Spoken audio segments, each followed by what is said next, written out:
tɛmɛni kɔ kan an ka foli bɛ bɛɛ lajɛlen bi ye tarata ye marisi kalo tile 22 san 2022 kɔnɔna la bi kibaru b'an bolo ka da kulo kan o de ye Mali Aigle olu kan ka taa coupe du monde na nka sɔni o cɛ u kan ka match 2 kɔni kɛ ni u kan ko o 2 bɛ kɛ ni Tunisie kibaru min sera ma olu y'a yɛrɛ ka fɔ Mali Aigle olu ni Tunisie kaw olu kan ka jouer le 25 mars ni o ye jumado ye ni o tɛmɛna fɛnɛ o kan ka jouer tuguni tarata wɛrɛ le 29 mars o match 2 in bɛɛ lajɛlen kɔfɛ ni Mali Aigle olu kɔni sera ka sɛbɛnya kɔni sɔrɔ Tunisie kaw kɔni kan o la o ye u kɔni kɛlen ka jɔyɔrɔba sɔrɔ coupe du monde kɔnɔna la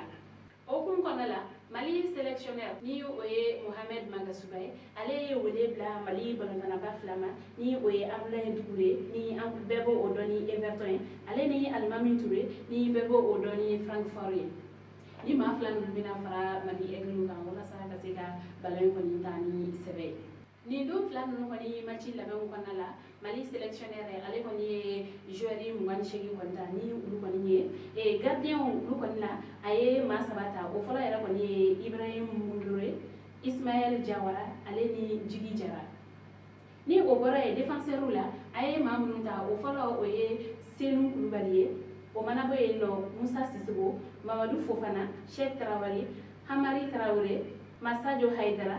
Amadou Dante Kiki Kouyaté Alimami Touré o fana kɔfɛ camancɛla julantanaw ni o ye milieu mɔgɔw ye Yves Bassouma Abdoulaye Doucouré Amadou Haidara Diadje Samasekou Lassana Coulibaly Cheikh Doucouré Mohamed Kamara ale ni Aliou Dieng ni olu yɛrɛ kɔni fɛnɛ bɔla yen nɔ attaquant na mɔgɔ minnu tal'o la o fɔlɔ kɛra Musa Jɛnɛko ye ni o bɔra yen nɔ Ibrahim Kone Abdoulaye Diaby Nene Dorchiles Adama Traoré Saliou Guindo ale ni Ibrahim Sissoko ni mɔgɔ 28 olu de kan ka Mali ka